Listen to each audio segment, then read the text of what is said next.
Okay, thank you, Carrie. We will probably get one or two people joining us as we progress, and no doubt one or two may well drop out. If you have to leave us, that's fine, don't worry about it. This is the second of a series of these sessions that we will be running with partners such as the ITF and people like Jenny over the next few weeks. And I know organisations such as the Trade Forum have their own events, which will be no doubt made available for people to attend as well. The 15th of October was a date that was put in our diary. It has nothing to do with the fact that it was the date that Boris had set for it to be made. And of course, that decision hasn't been made. There's a bit more wiggle room there. I think before I pass on to our first speaker, and thank you both to William and to Jenny for their time this morning. I think from my point of view, it's about clarity, it's about understanding, it's about knowing what to do. We had some correspondence from the business secretary at Whitehall this week, which basically said, and I quote from the letter, businesses need to take action to prepare. My response to that would be, well, for what? What are we preparing for? Because there is still huge uncertainty. And also in there, it also said businesses have a crucial role to play in ensuring a smooth transition. Well, we want to play that role, but we really do need to understand what we are transitioning to. So I will speak a little bit later about some of the Chamber of Commerce activities, but I'm now going to hand over to Jenny Lawson for a brief presentation with some slides, which she'll screen share, and there'll be an opportunity, I think, as we progress through, also when we get to William's bit, to ask questions of our two guest speakers, and then I'll come back and talk a little bit later on in the session. So if everybody's sitting comfortably and Jenny is ready, I think we can go straight on to you, Jenny, if that's okay. Thank you very much. Thank you, Andrew, and good morning to everyone from myself, Jenny Lawson from the Enterprise Europe Network. I'm just going to share my screen. The slides up. Okay. Hopefully you can all see that. And thank you very much to the Chamber for inviting me to speak this morning. I'm from the Enterprise Europe Network, which is a network supported by Innovate UK, the UK Government's Innovation Agency, and the European Commission. And our role is to support businesses in their growth through innovation and internationalisation. But inevitably, quite a lot of our time at the moment is taken up with supporting companies through this strange time that we find ourselves in, both in relation to the pandemic and to the end of the EU transition period following our exit from the EU at the end of January. What I'm going to try to aim to do in my presentation this morning is just try to give you some practical hints and tips about the potential impact and the potential areas of your business that may be impacted by the end of the EU transition period. Because we are still in this phase of negotiations, etc., I'm not going to be able to give you all the answers, I'm afraid. I wish I could, but I'm just going to try to highlight and pinpoint areas where there may be an impact on your business. So the checklist that I'm going to be covering is going to be looking at your products and services, the potential impacts as regards your team, your people, some issues to think about around your contracts and any data that you have and manage, and also in relation to your intellectual property, your IP. So I've only got 15 to 20 minutes, so it's going to be a fairly swift counter through, but I will pick up anything with any questions afterwards. Jenny, if you can hear me, yeah. there's several people saying, and I'm the same, that the sound quality is very poor. Yeah. I don't do anything about it. I'm having issues. I've got a feeling it could be something to do with the strength of my broadband signal. I'll keep the microphone close to my mouth if that's any better. Good, better. I think it might be some background noise, but apologies. I think it is the strength of the broadband signals here. So I will do my best. Thank you. First of all, in relation to your products and services, here's some things for you to think about, checking to make sure that you can continue to sell your products and services to any customers based in the EU. I'm not going to dwell on this at any length, because the Chamber, of course, are experts in relating to everything around kind of customs, but there will be customs formalities that will be coming in regardless of the kind of free trade agreements or any discussions around that.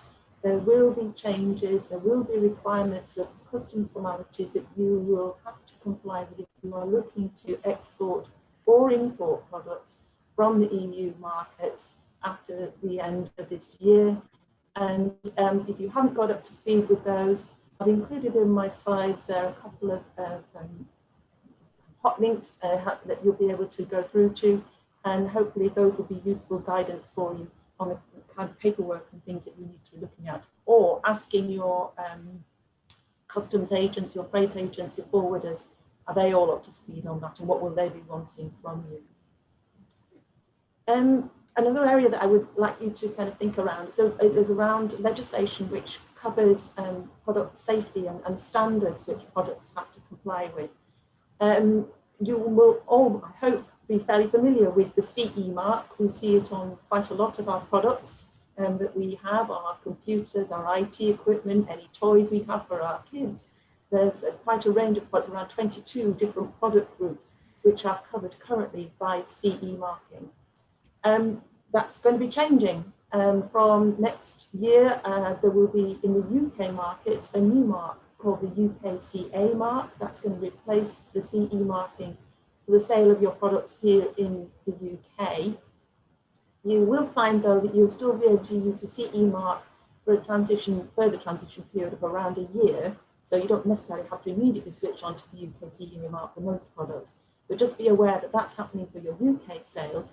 But CE marking will still be required, and all the compliance with the CE marking will still be required for sale of your products into EU markets. Now, if you've already got a CE mark, that's great. But if that involved, as part of the process, a conformity assessment done by a UK-based so-called notified body, or basically a conformity assessment organisation that you've had to use, that will no longer be recognised unless something is agreed in these negotiations that are going on at the moment. So that conformity assessment will need to be transferred, or it will need to be reassessed by an EU recognised body. So you should be asking your UK notified body, what are they doing to transfer any certifications, etc., to their EU counterparts.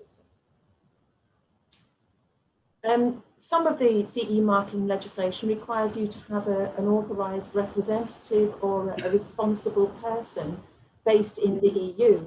And again, if you've got that kind of person is based in the UK, that will no longer apply. So you will have to have an EU-based representative. Generally, what happens with regards to CE marking is that it's the importer under the legislation that acts as is responsible for ensuring compliance. But in many cases, you might want your EU distributor to be that importer and to pick up those obligations. But they will be asking information from you to do that. And in many cases, the legislation requires their details to be on your product labels as well. So if you've got products that are labelled, you would need an EU address on those products as the importer's address. So just be aware you do need to look into all of this, the changes that are happening around CE marking. Now, for certain other products, they're not covered by CE marking regulations, but they do have other EU legislation in place. And again, this is a vast kind of field. There's no way I have time in the way of 15 or 20 minutes to cover all of this. But there will be changes for things like food and feedstuffs, anybody selling chemicals, anybody selling medicines, also cosmetics. So, for example, for food products, the address of an EU-based either food business operator, so that the manufacturer or the importer has to be on the food product in order to be able to be sold in the EU market. So we need to be having discussions around what's going to happen there in order to get that EU-based address on there for people to contact if there is an issue. Similarly, for things like the cosmetics products, they have to be registered as a cosmetic product and has to be done by an EU-based organisation. So lots of changes there, and if you're in these fields, I would strongly recommend that you look at the government guidance on the website. There's a lot of information there. Not everybody, of course, sells products. Some people provide services, and in EU speak, we're going to be known as a third country, or we are already a third country, but certainly when we leave the single market and the customs area, we will be a third country. And what we will find that you'll no longer be able to go around Europe freely providing your services as we've been done up to now. You will need to check the requirements in any EU market that you're going into as to what's required in order for you to be allowed to provide that service. In some countries, Germany being one, for example, there are sometimes quite strict regulations about who is authorised to provide a particular service. It might mean that you have to have certain qualifications or certifications in order to be able to act and work in that country. So there's, again, a link to a guide there that will help you check any country that you're selling into. Under EU legislation, certain qualifications are recognised. And if your qualification is already recognised in the EU, you're okay to carry on after the end of the transition period. But if not, you will need to apply again in each country in order to be able to act in your profession in that market. So just be aware of that as well. As regards other services, you will need to check if you're going for business purposes whether there is any specific entry requirement. But generally for travel, they've said that there will be no visa requirement for any travel for 90 days in any 180-day period. But you might just need to check for any kind of business trips, particularly if that involves a prolonged stay there. Just noting as well that your European health card will no longer be valid after the end of December, so no health cover. If you're providing digital sales to EU consumers, that's kind of sales, things like online gaming or other kind of things like that. There's going to be changes as to potentially how you declare and pay any VAT on that. Up to now, we've been able to take part in something called the EU Mini One-Stop Shop service, which allows you to register once in order to pay VAT throughout Europe. That will no longer apply. There is a non-EU Mini One-Stop Shop. You'll have to change your registration for that scheme. Similarly, providing online services to people, again, you may need to check that you can continue to do that in each country. You will comply, but it's worth checking out. Turning now to other considerations for your workforce and your future skills needs as a business. It's actually, if you've got any EU staff working for you, any EU citizens working for you, it's actually up to them to make sure that they are registered for the so-called settled or pre-settled status. Pre-settled status is for those who have residence of less than 5 years in the UK. But as a business, as a supportive employer, it's obviously good to try to support them in that process, perhaps through awareness campaigns to your workforce to encourage them to apply and to help them with information. Sometimes they do have to, for example, prove their residency, and that's often done through things like P60 and or P45, all that kind of stuff. So please, just support them in that process. As regards any right to work checks, you should do those as you do now and up to actually the 30th of June 2021. And that's the period that people have got to apply for settled status. So up until that time, you should carry out any right to work checks for EU citizens as you do now. And you can't ask them to prove the settled status until after that date. So under the rules, you're not supposed to ask them that information until after the middle of next year. There will be a new situation for recruitment of staff, and actually I've just noticed my title doesn't match up with the content. It should be January 21. The new points-based immigration system will apply to all EU countries too.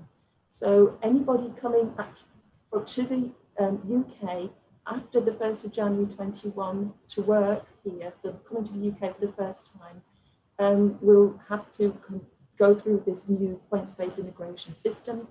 And as part of that, you will need to be an approved employer sponsor in order to make a job offer to them. Generally, people will require to have A-level qualifications and above. They'll need to be able to speak English. They will have to have a job offer from you as an approved employer. And there's also a certain salary, minimum salary requirements. Again, I've included a link to the details of that proposed immigration system. And it will, of course, imply if you're actually recruiting from anywhere in the world, not just the EU. Looking into, turning now to things like your contracts and also your data. I think it's a really good idea to review any existing contracts that you have, and that's contracts that just cover here in the UK as well. For your commercial contracts and the employment contracts, it's a really good idea to have a look at them. In particular, for things like, does it have any references to the territorial scope of that regulation, or any references to the EU or to being covered by current EU law, etc., etc. You might just find that you've got a little reference in there that if we're no longer in the EU, you might need to look at that.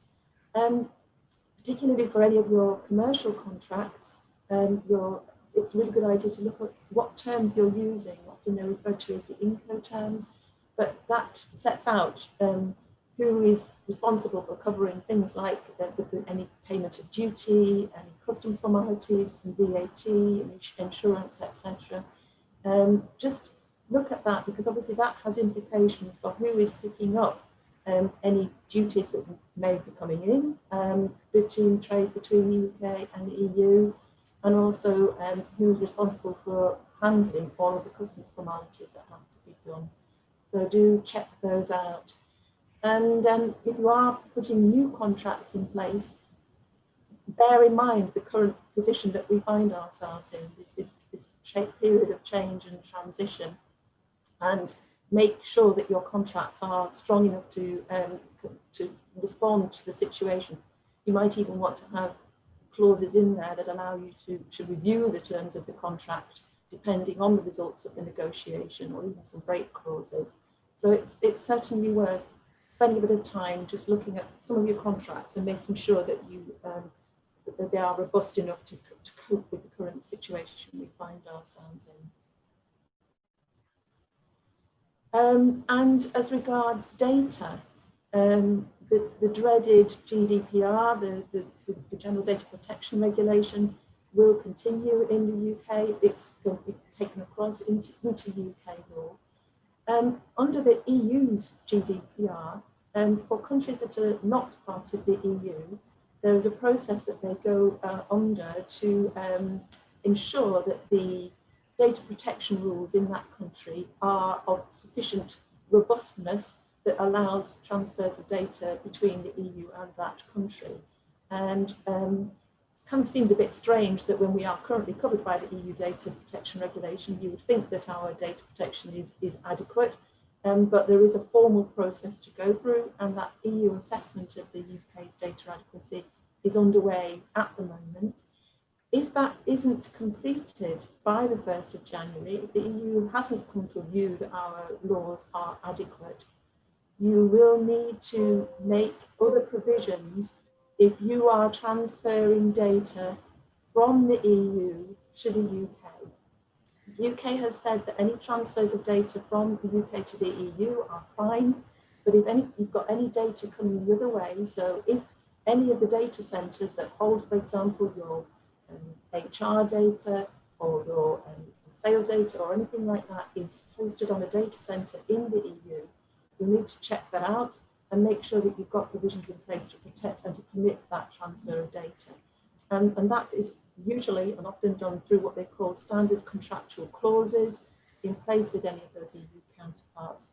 There's lots of information about this on the website of the Information Commissioner, and again, I've given them a link for that, but definitely worth checking out where your data is held and that you will be okay to carry on transferring that data should a data adequacy provision not be in place. Turning now to intellectual property, and by this we're talking about things like your trademarks, any patents that you might have, any design rights, copyright, that kind of thing. EU trademarks, if you have an EU trademark, that's one that's been registered with the EU Intellectual Property Office, it's going to be fine for covering all of the rest of the EU, but ironically it will not cover you for any protection in the UK because we're no longer part of the EU. However, if you have an existing EU trademark, you're going to be given one free by the UK Intellectual Property Office, a comparable protection for the UK.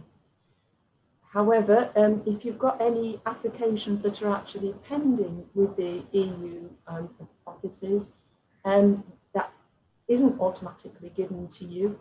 You've got 9 months to apply for one in the UK, and sadly you will have to pay the relevant fee in order to do that.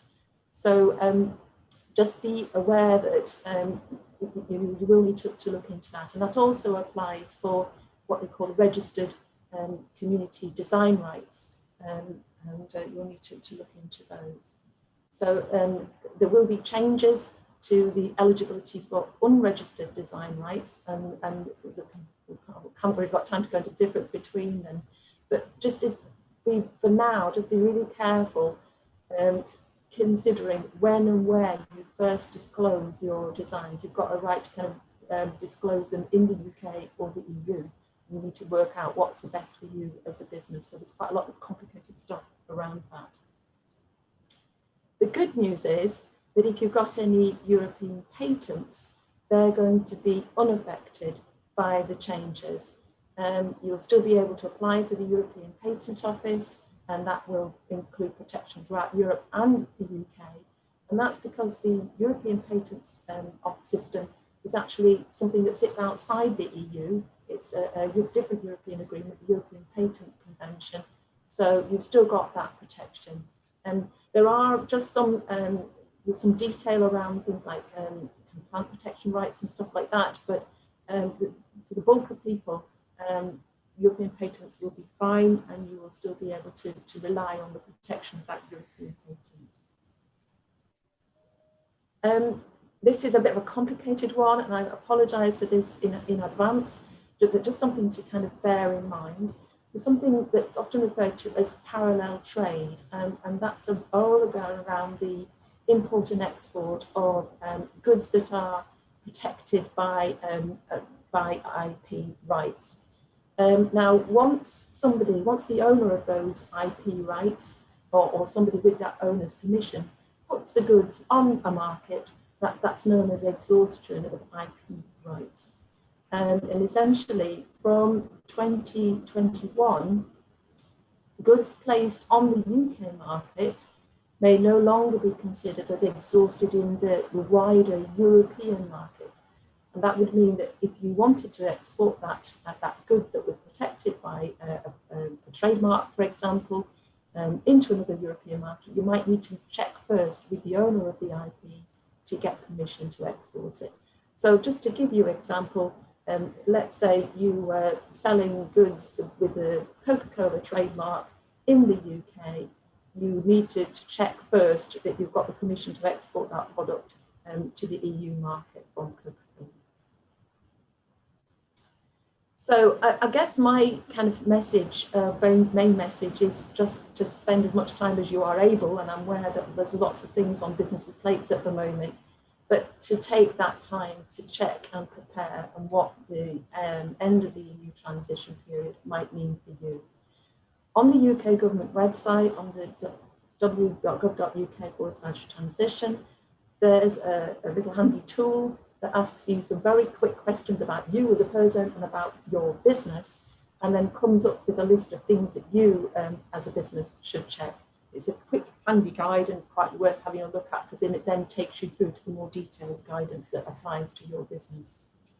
Similarly, and I wish I'd found it before I did all the detail of my presentation, but there's a quite handy checklist section on the British Chamber's website relating to transition, and there's a sector by sector guide on both in terms of areas of business, but also some specific sector guides on their website that would be quite useful for you to have a look at.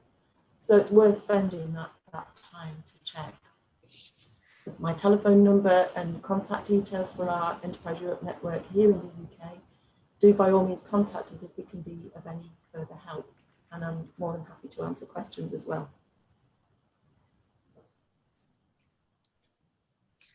Thank you, Jenny. Does anyone have any questions, please?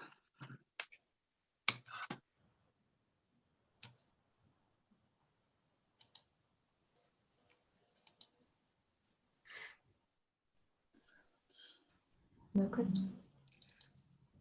Well, I think that's credit to your presentation, Jenny. I think if everything's been cleared up and clarified. I've either confused you or bamboozled you all completely, so apologies, but there was a lot to kind of cover in that short time, but hopefully giving you some food for thought and things to look at anyway. What would you suggest? What would you suggest for a business in general who's almost buried their head in the sand, but now have to start contemplating changes and things? What would you suggest be the first point of call? I would go to that transition page and just answer. The questions are really like basic and straightforward, like, you know, do you employ any EU citizens? Do you export goods?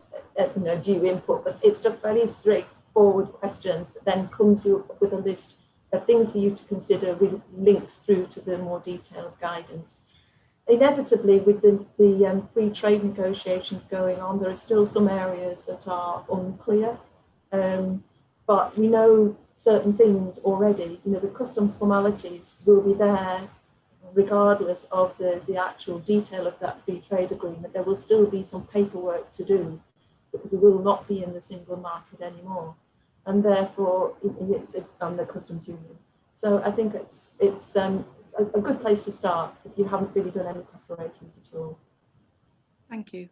Does anyone on the call have any queries or concerns, you know, or specific issues that they may be facing at all that they want to kind of air or kind of get some guidance on at all?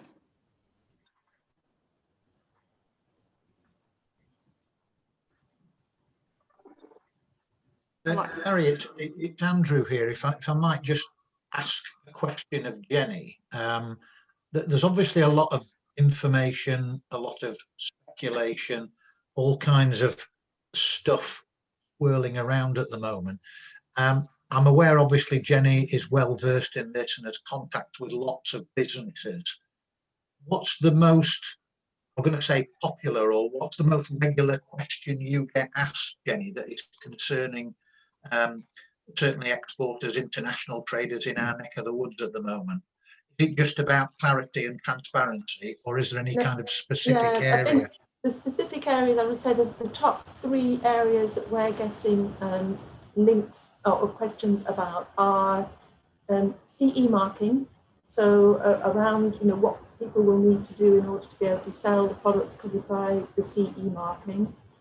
We're being asked around the labelling issues. So I mentioned about, you know, certain product areas, whether it be the ones covered by the CE marking or things like food or other cosmetic products, for example, what people need to do in order to comply in that area.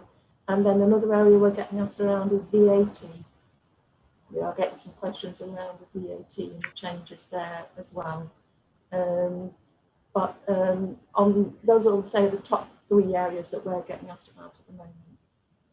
I think certainly in some of the feedback and the conversations I've been having, the concerns are around what will happen from the 1st of January in terms of trading with former EU partners, if you like. I think that's the main concern.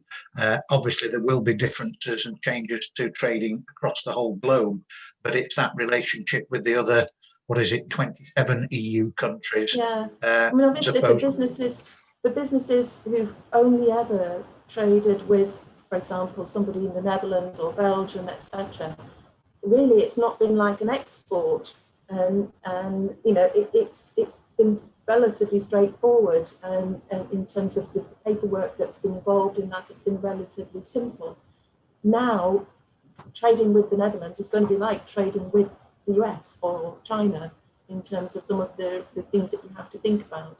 Or certainly what the difference is that you have to look now at each time at what are the requirements when I sell to a particular country. So it's a different mindset, I think, that we're going to have to take, that it's no longer part of that single market. It's like another export market. Some businesses we're dealing with who are used to doing a lot of export, who have been trading not only with the EU, but have done a lot of business with the US or India or places like that. They're relatively, I won't say sanguine about it, but they're kind of reasonably confident that they understand what the implications will be. But I think for anybody who's only ever dealt with EU-based customers, it will be quite a change, and it's about preparing for that change. Talking to those customers, I think, is also another good piece of advice. Talk to them now, make sure that you're keeping in touch with them, informing them, involving them in any preparations, because it's going to affect them too. I noticed Simon's asked a question there about impact of delays at UK ports. I think my kind of layman's view of that, and there may be other people who wish to comment from either a hands-on experience or probably a more informed view, but my kind of layman's view is there are two sides to this. One is getting it right at our end and making sure, obviously there are going to be huge changes in documentation and regulations, and the more you can do in preparation for that and have your side of the arrangement in place. But then the second side is, I suppose it's the view of that you're trying to get into as well, because it's not only delays at UK ports, but it's delays at the other end into the country of that the product is going into as well, and it's going to be the attitude of the country of delivery as well. So there are two aspects from my kind of layman's point of view. I don't know whether others have a different view or a more informed view on that. I mean, there was quite a lot of publicity a couple of weeks ago around a kind of worst case scenario that the UK government had done for its planning purposes, on particularly as regards delays at the channel ports. And there was talk, wasn't there, of 7,000 lorries, whatever it was, more than that, being queued up on the motorways in Kent. I mean, the one thing that companies can do is can get the customs clearance in advance. And certainly I can heard stories about the kind of French authorities are in fact preparing like two different channels at the other end. It's for those who've done all the paperwork, have got that customs clearance in advance, and the rest. So if you're in that group of companies or your customs forwarders or whatever have got everything sorted, then hopefully you should be able to kind of go through quite smoothly. So it is all about preparation and talking, if you are using customs agents or freight forwarders, talking to them to make sure that they've got everything they need in order to get your products through quickly. Or if you're doing it yourself, making sure that you're up to speed with what's going to be required so that you can then go through that quick channel.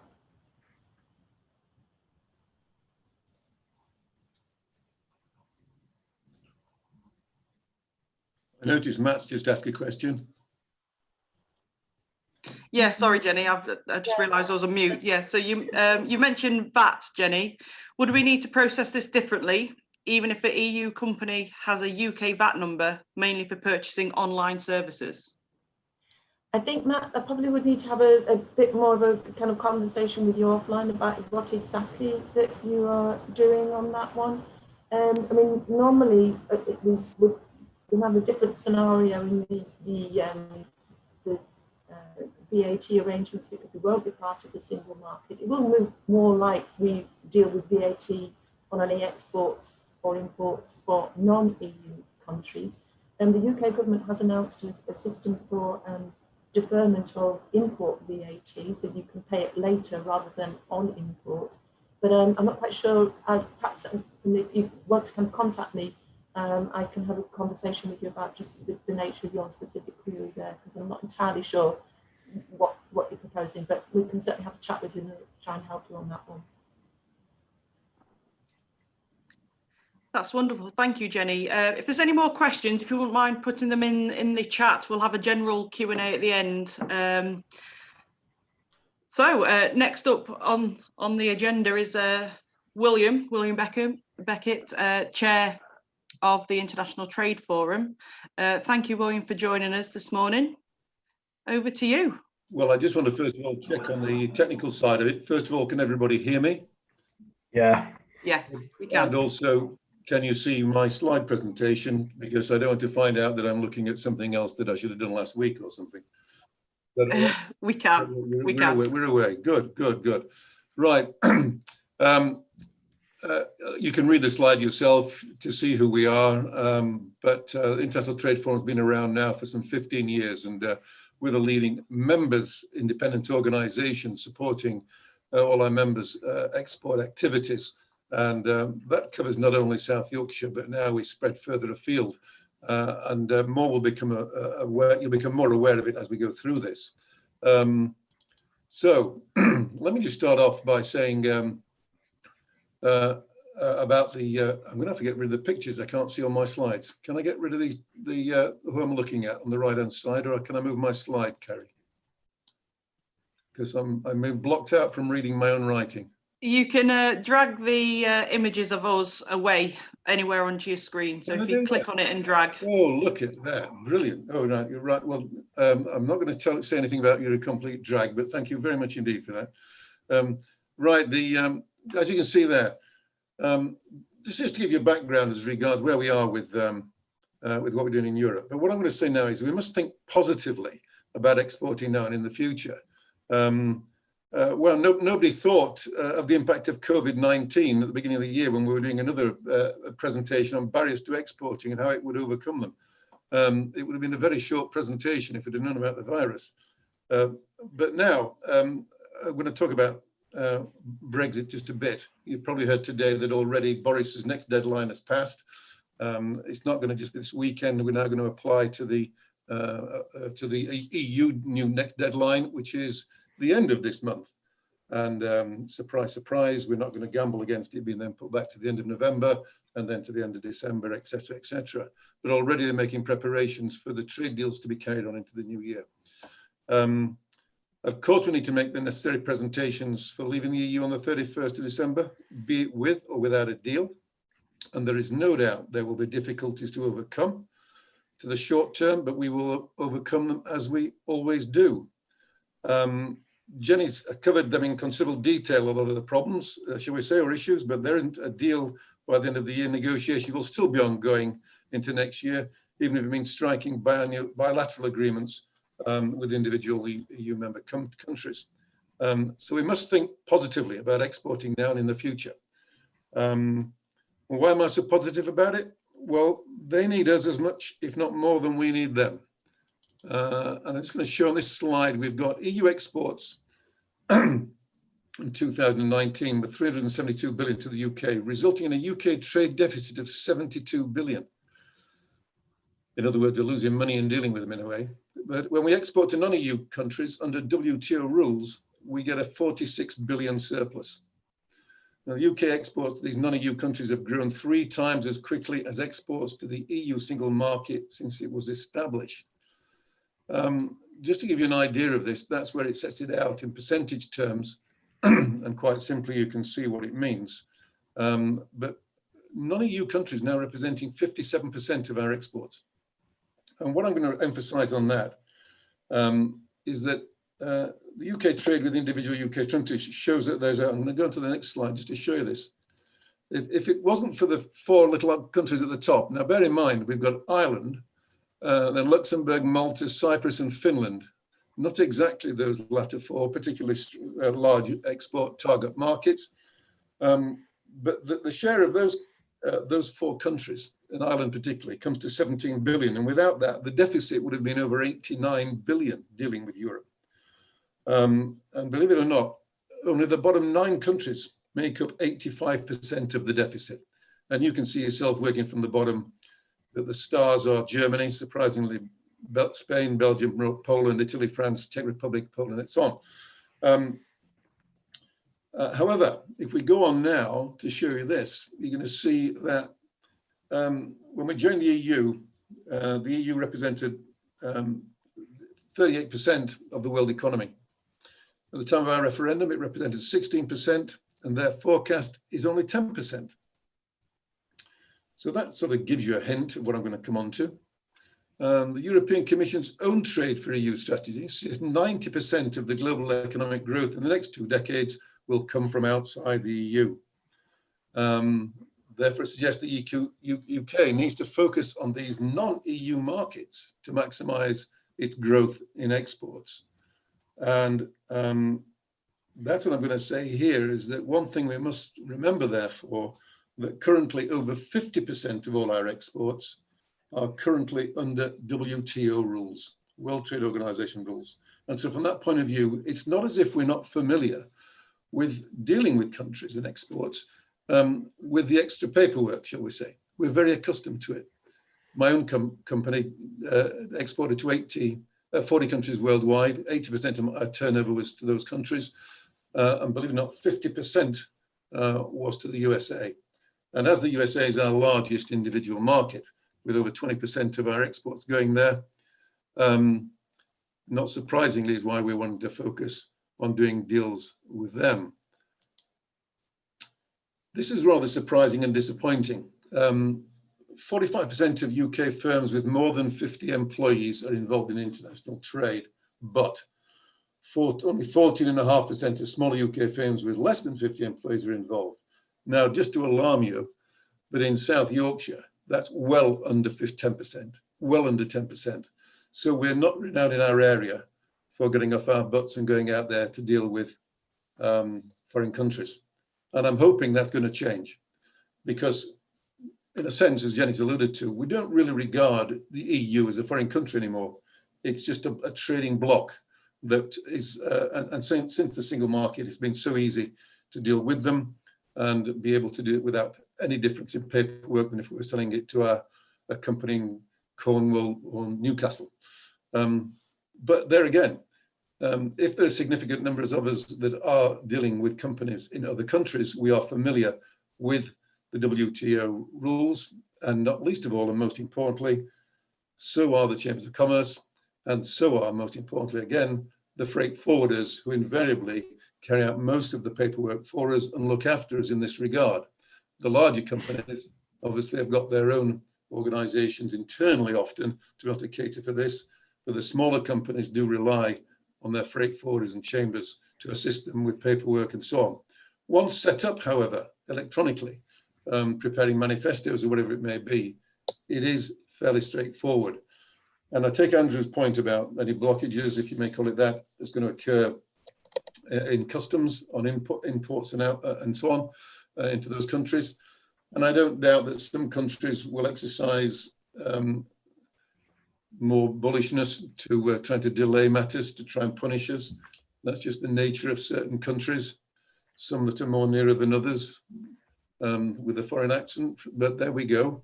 But one thing that I've got to say, that when you may have not looked at that or missed that slide I showed you, was the volume of trade that we actually do with different countries is very important, obviously. But there's a significant number of those countries that are dealing with us, that are over 50%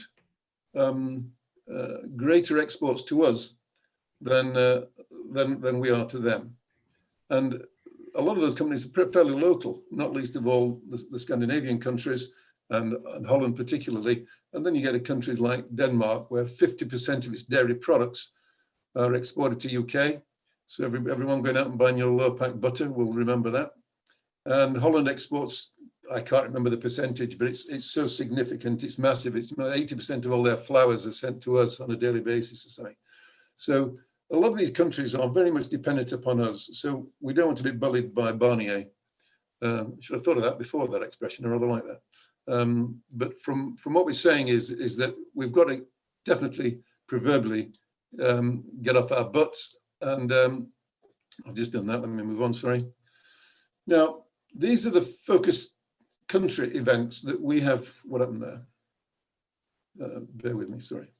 These are the country events that the ITF have focused on in recent years. And invariably, they've been not done just ad hoc, but at the demand or request of members, or that the economy has indicated, or the government's indicated. And so you can see there, it's been very varied and very international. And originally, it was very much overseas, you know, UAE, India, USA, Indonesia. But then as we had Brexit and the referendum, we started to look more locally to see what was what. Sweden, Poland, Canada, well, Sweden, Poland, then Holland, Czech Republic, as well as keeping our eye on the overseas markets that we knew were going to be potentially very important to us. It's ironic that we did an event on Japan in 2018, when it's the first country, I think, that Liz Truss has now done a trade deal with, and will become increasingly important as time goes by. What is now interesting as regards what we've just done this year, and it's slowed down, of course, is that we've just got the EU that we basically focused on this year, and also Southeast Asia. And I'll move into the next slide to say that trade missions that we've led in the last 7 years, since ironically, it was the UK International Trade Organization that prompted us to take trade missions, because they realized that as running our own businesses, that we were better equipped than, shall we say, civil servants to take and understand the requirements of our members to take trade missions out there.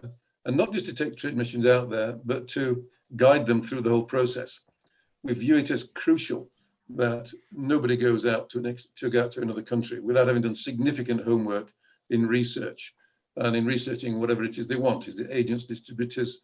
Is it specific individual countries and companies in certain markets?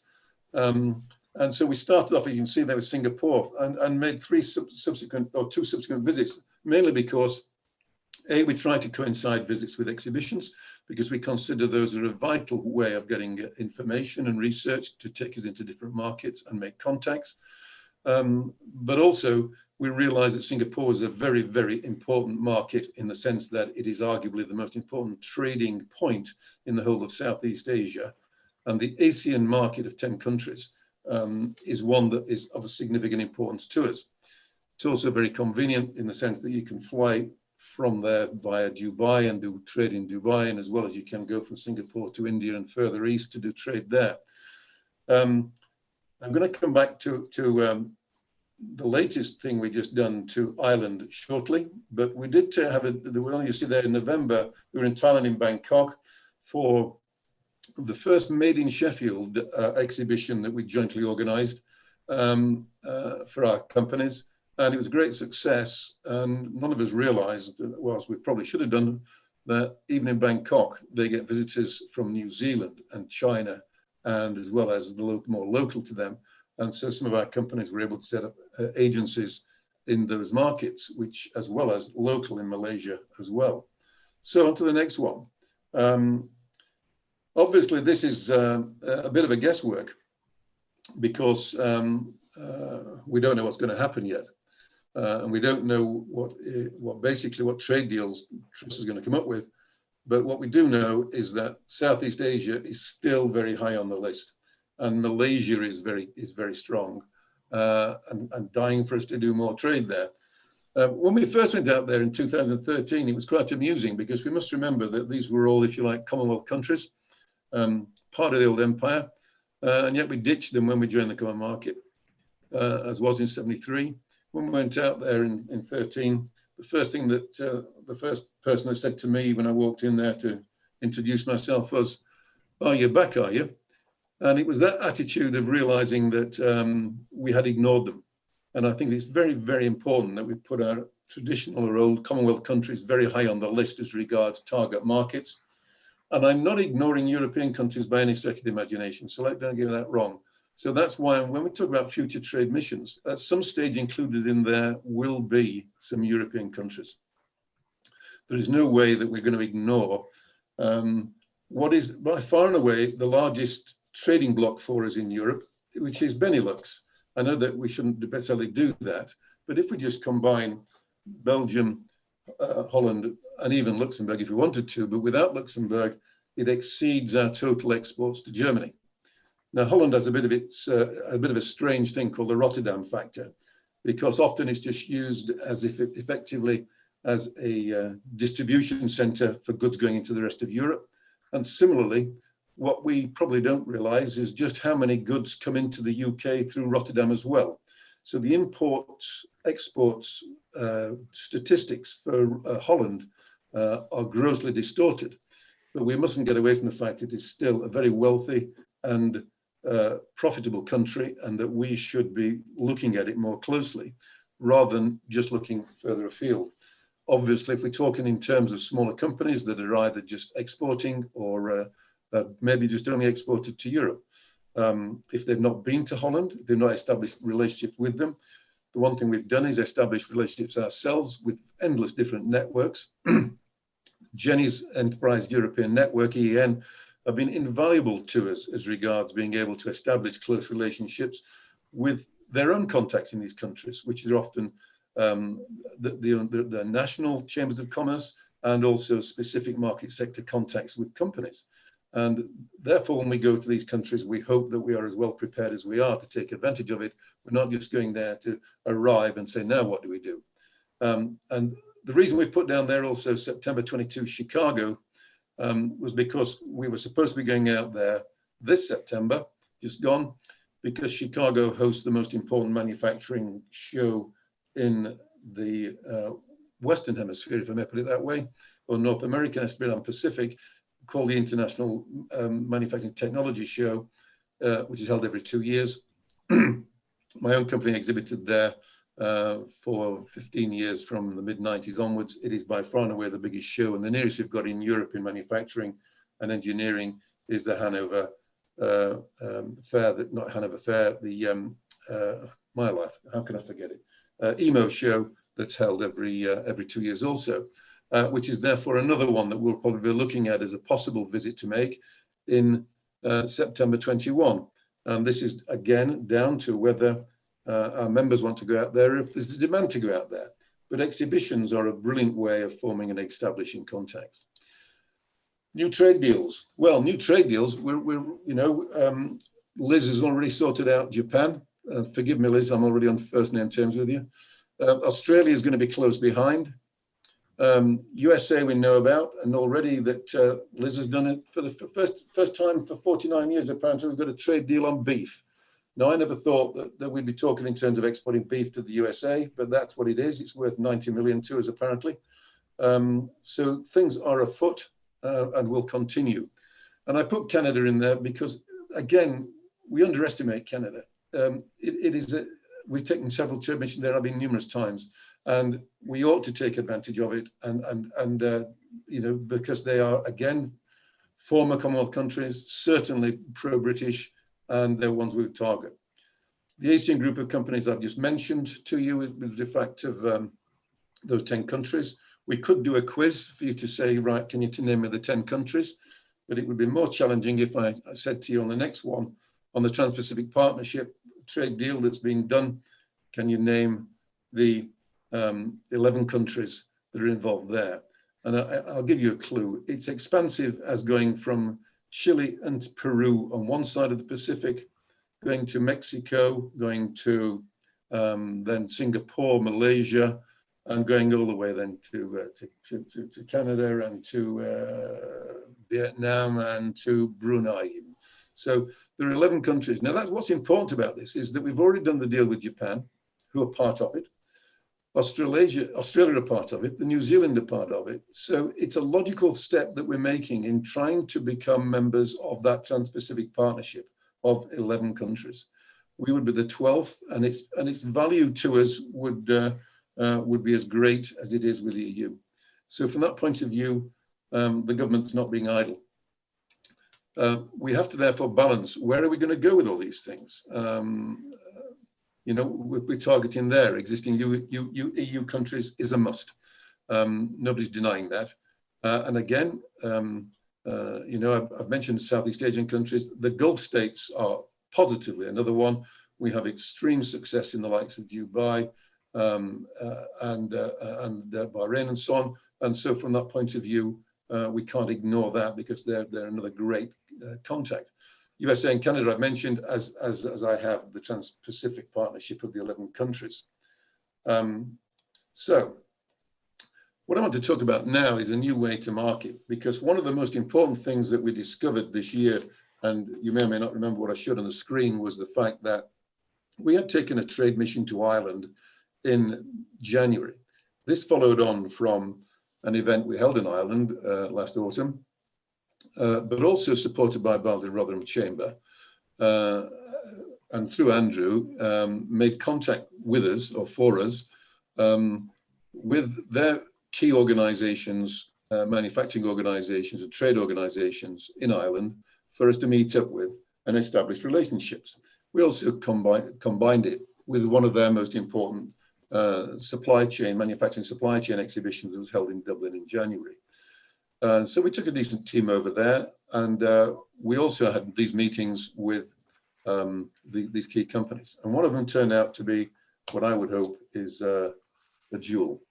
And that is because not only are they our 5th largest export market, but I would like to ask the question as regards how many companies are there that have been to visit Ireland in their trading relationships with them. I found it staggering when I started to ask our own members how many trade with Ireland, but very few go out there. Now, unless I'm mistaken, I know that they've got a bit of a lilt to their language, but it's the same language as ours. And equally, it's easier to get to than to get to Cornwall, for example, from where we are. I mean, to get to Dublin is a piece of cake from anybody's point of view. And what people don't realize is just how strong it is in the West, particularly on high tech, medical, as it is in the South as well. Dublin is Dublin and got everything, major on retail. And of course, agriculture is a very major factor for them, but as it is for us, and we export probably more to them in agriculture than they do to us, but there we go, which is why we've got a trade positive surplus of 13 billion dealing with them. But one of the things I come back to is the fact that whilst there, we just happened to show them a brochure of Made in Sheffield members. And as that's Made in Sheffield members, it covers all the Sheffield postcodes in South Yorkshire. And they suddenly realized we got a catalogue there that showed all the different companies that are exporting and by market sector. And they were ecstatic because they do something similar. And they suddenly realized that if we could put these two together, then not only can we do it for the benefit in our own internal markets, but that we could do this to be able to benefit our companies from a point of view of penetrating and exporting to their countries. And they could see which market sectors they're in. They could see where they're based. They could establish contact with them in advance. And for example, we'd lead straight on to, have we discovered a jewel through COVID by having these sort of meetings, i.e. the virtual meetings. And whilst we're all in favor of wanting to get together and have a cup of coffee afterwards or before, it's equally just as easy, if it's convenient, for us to be able to have this type of meeting with with companies overseas, and even with meetings like this where it may be a gathering. So having established this, they have an organization called Commend, which you can see there, and strange spelling I know, but Commend is what it is, that is already set up, believe it or not, with a main London base as well, that is in formulating, for example, websites and so on by sector to be able to sort of put us together. Now we view this as a major advantage to us, and this model we hope is going to be extended, because working with the likes of EEN, and I'm not being paid for this, Jenny, am I? You know, use comment, you know, that there is no better organization we've ever dealt with in my 30 years of exporting than the EEN, from the point of view that they are people that have got links on the ground to the people on the ground that can help you, and are hands-on people. And they make sure that they can also introduce us to companies and also organize these types of meetings. So we see that there's a fantastic way of moving forward and supporting our companies in being able to do this. Now, I'm nearly there to closing, which will surprise everybody, but we're here to support you all the way.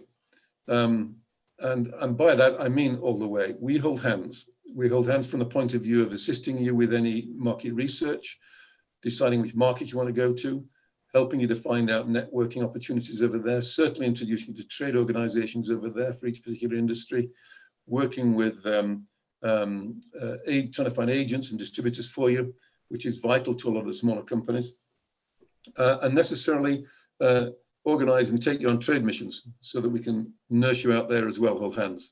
Also to exhibitions, either to visit or to participate. And that is something else that we can do and help you. Now, the one thing I've got to say there, which you can see, is Queen's Award for Enterprise and International Trade.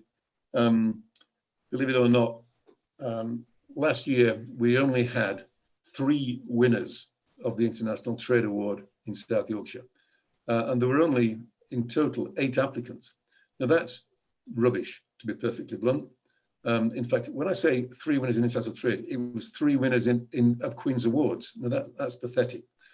And so the Lord Lieutenant, Andrew Coombe, asked if we could have an initiative to sort of drum up interest. Because of our involvement with international trade, we were given that task. And we now know that we have achieved more than twice as many applicants that are being put forward. And if we don't achieve at least double, if not treble the number of winners there were this year, we'll be extremely disappointed. We established very close links with the Queen's Award Office. And the reason I'm saying this is that there is nothing better for not only bolstering your not ego, but your morale within your company with regard to being successful, but it helps you significantly from the point of view of your status with fellow companies in your own country and market, but also internationally. And so from that point of view, any of your companies that are involved in international trade and may not be thinking about it yet, but we spent 3 months nurturing, guiding these companies through to the application stage of September 9 and made sure that they were going to get through the first stage of getting past the electronic stage of being accepted. And that's happened. So we now find out, we'll not find out now until, believe it or not, until March, April, if any have won, but I will find out from then how many have made it to the shortlist. But I'm just throwing that in as an additional service we're offering. And the reason it attracted so much interest, because we offer our services free of charge. We don't offer membership free of charge, but there again, for 150 quid a year, you can't do better than that. And so that's me done. All I would say to you is that think positive. We're not going to die. We're not going to sink down and go down a plug hole. We're British. We are going to be successful. We're going to overcome. We're going to overcome whoever it may be in power. And as the Irish said to us, as far as they're concerned, we are too important to them to be able to consider the political issue. We're ignoring our politicians. We are going to do what we do between us, and that's to continue to trade between us. And long may that happen, and long may it happen with everybody else as well. So I hope I've given you a positive note, and thank you very much for your time. Thank you, William. Very enlightening. Thank you. Any questions, please?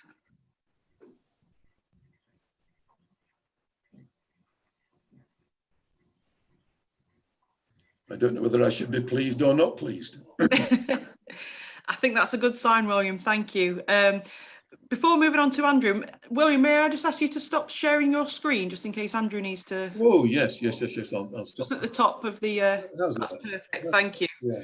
Just whilst we're kind of resetting things, I know the Trade Forum have got an event scheduled for next week. I believe it's the 20th. I don't know if William, I know we've got Peter Edwards on the call, whether they want to mention that and the timings and a little bit about their session, because what part of this whole process is that we have got to work together, and we can certainly piggyback and work with each other on our own seminars and webinars that people are doing. So I don't know if you want to mention your session next week, if people might be interested. Well, I'll first of all say thank you for that, Andrew, for reminding me. But also, I'd like to just say, and to concrete what he just said, we have established very, very good relationships with Barnard Rotherham Chamber.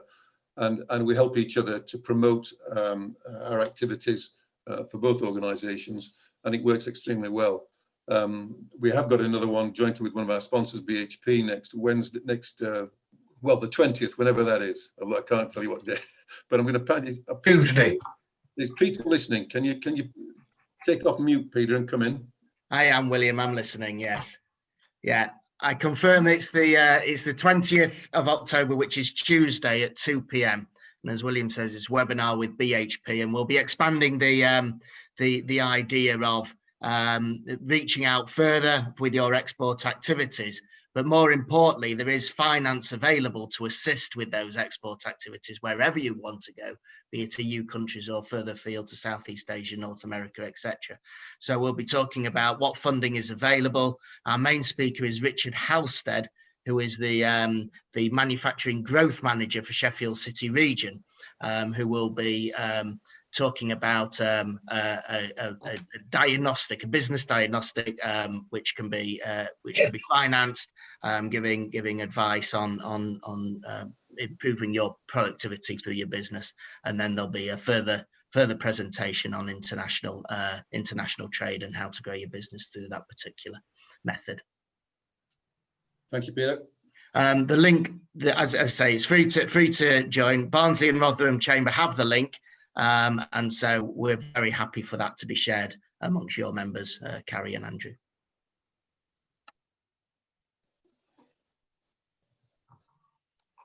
Wonderful. So if anyone has any further questions, just let us know. If not, we'll go straight over to Andrew for an update from the Chief Executive of the Barnsley and Rotherham Chamber. Thanks, Andrew. Okay. There we are. I think I've unmuted. Fine. I think, you know, I'm conscious of the time. It's 20:11 now. I think if I can just probably take 5 or 10 minutes and pick up on 3 or 4 things that have been mentioned this morning. I just want to start off where William kind of finished, really, and just kind of think positively about it. The fact is that we are leaving, but we have to be on the front foot, and it's about opportunities that are likely to arise. And certainly, as far as the Chamber of Commerce is concerned, where do we fit into all this? Well, quite simply, there will be changes. Whether we like it or not, there will be changes in documentation, there will be changes in the regulations that we've got to work under. And I suppose our role is very similar in some ways to the Trade Forum, is to support businesses, to support our members. But what I would add, it's not just about those businesses who are involved in international trade, exporting or indeed importing. You know, the impact of leaving and the impact of Brexit will affect many businesses, even if they don't get themselves or are themselves directly involved in international trade. You know, this will have knock-on impact all the way down various supply chains. So I think people need to be aware, and they need to use us as a source of information. This is the beginning of a series of scheduled events, webinars, training sessions, briefings, all of that kind of package into a Brexit contingency programme that we intend to run certainly till the end of March next year, and hopefully beyond that, because this will be an ever-changing scenario. You know, William mentioned in his presentation, you know, the date was set for today, but that's changed, and it may be the end of this month, it may be the end of next month. This is an ever-changing scenario. So we've got to be kind of fleet of foot, but we've got to be able to respond to the requests that we get from not only members, but from businesses generally across the region. And certainly, as has already been seen this morning, the Chamber won't have all the answers, but we'll certainly have a fair idea and be able to signpost people or to signpost them to organisations who will be able to help them. So it's all part of that collective mix. It's all part of supporting each other, if you like. One of the things that we will be getting involved in directly is around customs documentation. I'm going to just see if I can share if I can share that screen. Can I share my screen? Let me just make you co-host. I just want to show you one slide. I'm not into a long presentation, but I just want to show you one slide around chamber customs and a new system that we're setting up, which might be useful. There you go, Andrew. You should have access now. Let me see if I can guess what I wanted to show people.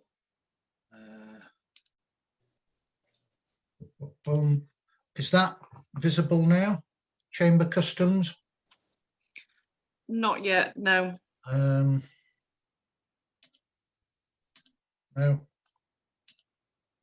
Wonder why that's not visible then, if we're sharing. Working very well. It's worked up to now, hasn't it? No? No, if you share screen and then click the screen box and then share screen at the bottom right hand corner, that should work. That no good? No, it's not working. This is it. Best laid plans and everything. At least that's, yeah. No, it's not working, I'm afraid. I'm sorry about that. I do apologise, but I will. In effect, it was just a simple slide to show you how that as a chamber we can ensure that your goods, no matter where they enter or leave the UK, will be cleared from wood transportation. It's a new programme that's been introduced, and quite simply, we can take the strain off all the documentation, all the scenarios that you will need to complete. And it's just a question of getting in touch with us. One of the things we have already set up is, want of a better phrase, a Brexit hotline. And there is a Barnsley number for our friends in Barnsley, there's a Rotherham number for our friends in Rotherham, each of which will get to a real person in the chamber. We will be publicising that as much as we can over the next few weeks. But one of the things, as I mentioned earlier, is it's all about sharing information. It won't be a scenario where you press 1 for this and 2 for that. We'll actually be able to get a real live person answering the phone. We can't guarantee you an exact response from the chamber, but we will certainly, as the old saying goes, we know a man, or indeed in many cases a woman who can, and we will put you in touch with those people. But that will be part of this package of support. So that's something that we will be practically getting involved in. Third and final point I just want to raise, and I don't know if we've managed to share the link on chat, but I've been involved in 1 or 2 discussions recently about the potential of free ports in our region. And there's a survey currently, if you look in the chat box, if you click on, there's a survey there that's been launched only this week around free ports. Now, there'll be people on this call who know a little bit more about free ports than I do, but it's certainly an interesting opportunity for the region. So there's an opportunity there if you want to just have a very quick look at that survey. People are interested in your views on free ports and the potential of establishing one in the Yorkshire and Humber region. So if you want to click on that outside this meeting, the survey itself took me about 4 or 5 minutes to complete this morning. So I would urge you just to have a quick look at that. And in terms of the chamber, we, as I think hopefully most people will be aware, we continue to operate. We're open only, the office is only open 3 days a week, I'm afraid, at the moment. We're suffering indeed, as many businesses are, with various restrictions. But we're limited on the amount of staff we can have in the office at any one time. But we are actually open Tuesday, Wednesday, Thursdays, and we are available throughout the full working week. People are working from home, and hopefully that doesn't change the response times or indeed the information and access to services that we have. So I think that's enough from me. We've got about 10 minutes left on this. I'm just going to pass back to Carrie, and if there are any kind of general questions, we happy to try and answer those. If there are any more specific questions that people have thought of relating to the 2 presentations we've had from Jenny and William, the 3 of us are going to be on the call right to the end. So thank you all for taking the time to join us. Keep in touch with us. This will be an ever changing scenario over the next few weeks. But it's important we keep those lines of communication open and continue to work with each other, certainly for the foreseeable future, as we have done. So that's me finished for this morning. But thank you very much for joining, and thank you both to William and Jenny for their time as well. Yeah, thank you, Andrew, and once again, thank you, William and Jenny, for your time this morning. It's been great to hear from you both, and it's been invaluable information that you're passing on. If anyone has got any questions, either last chance saloon, let us know now, or if not, you've got my contact information. I sent out the joining details yesterday, so please forward anything on to me, and I can forward them on accordingly and get some answers for you. I've got colleagues on the call here from our international trade team, Louise and Laura. You obviously all work very closely with them already, but they're on hand, so please get in touch with them if you need any assistance. We are, as Andrew alluded to, we are going to be offering more support over the next few months and weeks. Keep your eyes peeled for other sessions like this, but more importantly, we want to know what you want. If you've got a burning desire to know about something specific, let us know and we will try and find that for you, or put on a webinar or an event as such for our members who need that information. So please let us know what you think and what you want from us, and we will do our best to deliver that for you. So unless anyone else has any questions or comments, may I thank you all for attending this morning. It's been lovely to see you all, virtually of course, and we will be circulating any future events or information to you all directly. Carrie, I just noticed that you've got at the bottom there 11 chats. I don't know whether we've covered all those 11, have we? I believe so, yes. All right. So any details in that chat I'll be circulating after the event with a feedback form of, it'd be great to get your thought of this morning, and also any links from Jenny's and William's presentations, plus the SurveyMonkey and the link from Peter Edwards as well. I'll circulate all of that directly with you all. So thank you everyone. Enjoy the rest of your day, and hopefully see you all again soon at a future event.